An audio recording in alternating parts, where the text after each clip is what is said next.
नमस्कार। मेरा युद्ध और बाजार का अगला एपिसोड। आज मार्केट में ज्यादातर हरा निशान था। थोड़े सेक्टर्स लाल में थे मगर ज्यादातर हरे में थे। तो निफ्टी का बढ़त कुछ ½ % हुआ।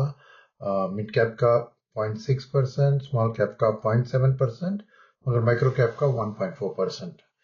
इसके साथ और देखें तो एडवांस डिक्लाइन रेशियो तो देखो ऑलमोस्ट 1.81, यानी ऑलमोस्ट 2000 स्टॉक ऊपर थे और 1000 स्टॉक नीचे थे। तो इससे एक ब्रॉड बेस्ड पार्टिसिपेशन दिख रहा है। क्लियरली रिटेलर्स ने खरीदा है बॉटम एंड में। तो एफआईएस और डीएस की क्या, आज डीआईएस ने भी खरीदारी की और एफआईएस ने भी पलट के खरीदारी की। करीबन 2000 2500 करोड़ का एफआईआई का खरीदारी था और 4 4.5 करोड़ का डीआई का था। तो तीनों ने लगता है आज खरीदारी की है, फिर भी मार्केट उतना बड़ा नहीं है, खाली ½ % का मूव है। तो इसके पीछे कोई जो चीज है मैं बताऊंगा। मगर आज रिटेलर्स और डोमेस्टिक का जो माइंड था उसमें तो जरूर आज के इलेक्शन के रिजल्ट का हाथ था। क्योंकि जैसे बीजेपी ने ब्रेक थ्रू किया बंगाल में, वो बहुत बड़ी खबर है जो जीडीपी के लिए, देश के जीडीपी के लिए भी पॉजिटिव है। बिकॉज बीजेपी जरूर उधर कुछ डेवलपमेंट का इनिशिएटिव करेगी, ये उम्मीद तो है। तो जो इंडस्ट्रियल में बहुत कम है बंगाल, क्योंकि कम्युनिस्ट रूल में और फिर उसके बाद तृणमूल के रूल में भी उतना इंडस्ट्रीज का उधर बढ़त नहीं देखा जो पुराने एजेस में था। तो नेचुरली एक बढ़त की उम्मीद है। तो एक स्ट्रांग बीजेपी का विक्ट्री उसके लिए पॉजिटिव है कि फ्यूचर जीडीपी ग्रोथ लिए अच्छी होगी। फिर बीजेपी ने जहां पे भी वो पावर में है एनडीए के साथ, जहां पे असम में एक है और पुदुचेरी में, दोनों में उन्होंने रिटेन कर दिया कि उनके गवर्नेंस का परसेप्शन जो है पब्लिक के हाथ में, इनका रिइंफोर्समेंट है।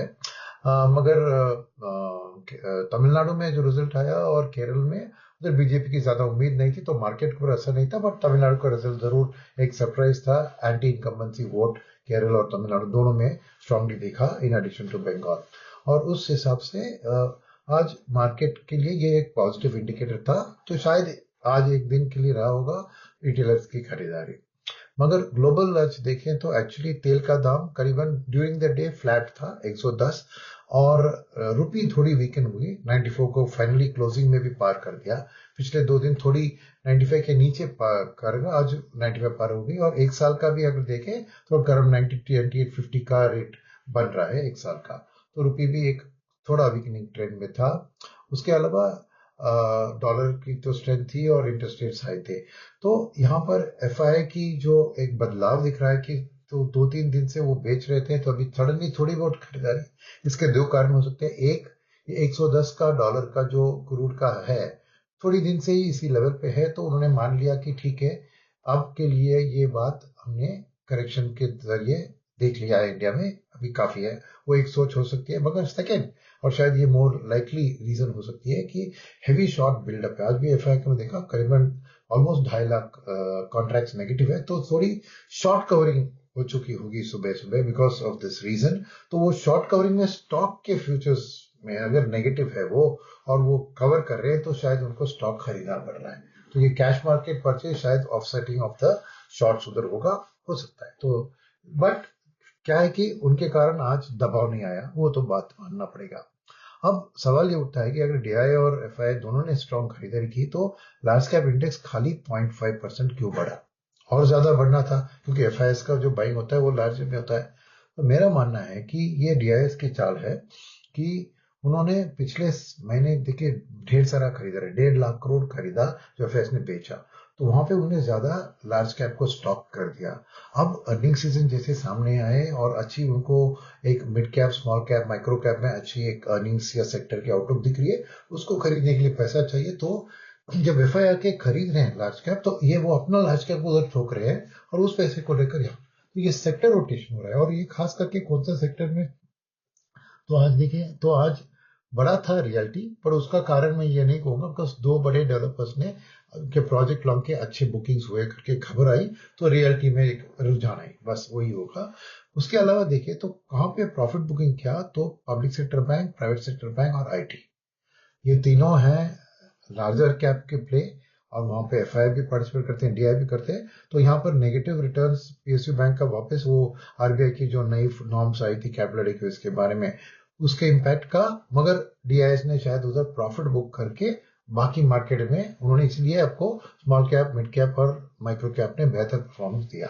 तो ये डीआई का एक्शन और साथ में रिटेलर का भी एक इलेक्शन का पॉजिटिव न्यूज। और रिटेलर, जैसे मैंने पिछले एपिसोड में भी कहा था, रिटेल इन्वेस्टर्स या ट्रेडर्स, जैसे भी आप उनको कहें, शॉर्ट टर्म इन्वेस्टर्स को, वो उनको लगा है कि उनकी जो पोर्टफोलियो उन्होंने बिल्ड किया है उसमें जो करेक्शन आया है पिछले महीने से, तो एवरेज करने की कोशिश कर रहे हैं, तो वो उस खरीदारी में जाएंगे। तो इस हिसाब से मैंने सभी पॉइंट्स कवर कर लिया। क्योंकि आईटी का खास करके देखिए कि एक रुपये की वीकनिंग ट्रेंड में नॉर्मली आईटी सपोर्ट फैक्टर होता है एफएस के लिए, मगर इंटरनेशनली भी आईटी दबाव में है, बिकॉज ये क्लाउड और भी कुछ सॉफ्टवेयर की एआई में लॉन्च कर रहा है, जिसके कारण अगेन दबाव है। और ओवरऑल निफ्टी जो इंटरनेशनली टेक शेयर्स का इंडेक्स है सॉफ्टवेयर का, वो 30% डाउन है एक महीने में।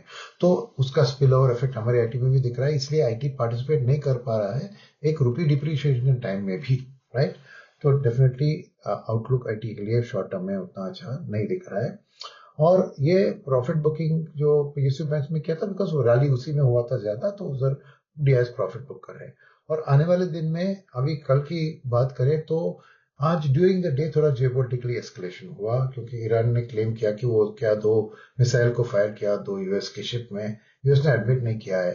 फिर उन्होंने जो 14 पॉइंट का प्लान भेजा है सीज फायर के बारे में बातचीत के लिए, यूएस ने एक्सेप्ट नहीं किया है। और अब यूएस कह रही है कि हम अपना जो हॉर्मुज स्ट्रेट से जो व्हीकल्स है उनको अभी एस्कॉर्ट करके बाहर निकालने की कोशिश करेंगे, तो उधर थोड़ी एस्केलेशन है।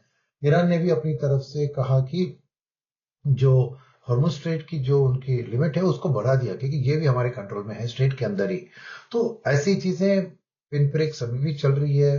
तो मेरा मानना है कि वॉर लंबी अवधि तक नहीं चल सकता है, और शॉर्ट टर्म में ये थोड़ा, अंग्रेजी में इसको साइबर रैटलिंग कहते हैं, कि थोड़ी वॉल्यूम को बढ़ाएंगे दोनों तरफ, ताकि फिर सॉल्यूशन में आगे तो कुछ एक्स्ट्रा करके निकले, वही मेरी सोच है। मगर ये चीज के कारण, ये एस्केलेशन के कारण, अब देखें तो ऑयल जो 110 के लेवल पे मार्केट टाइम में था, आज 114 बढ़ गया है।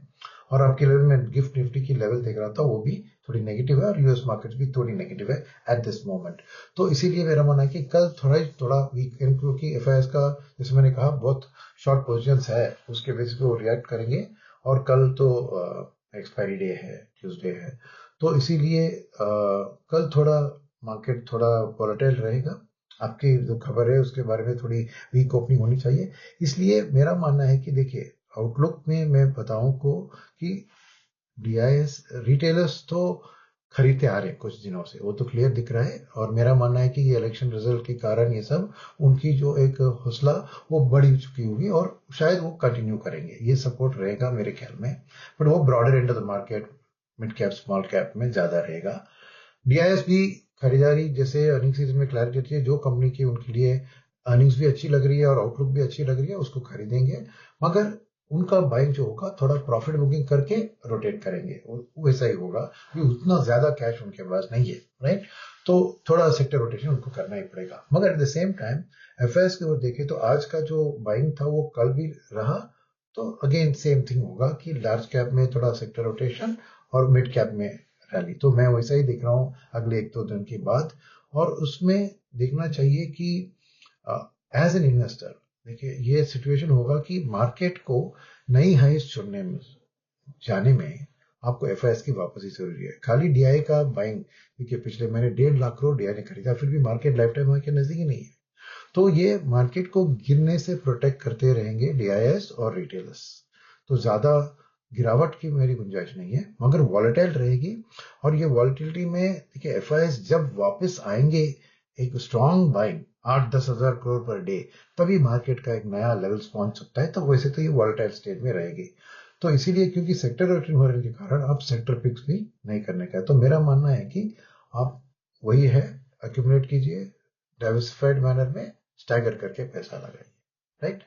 मिलते हैं मेरे अगली एपिसोड में। धन्यवाद।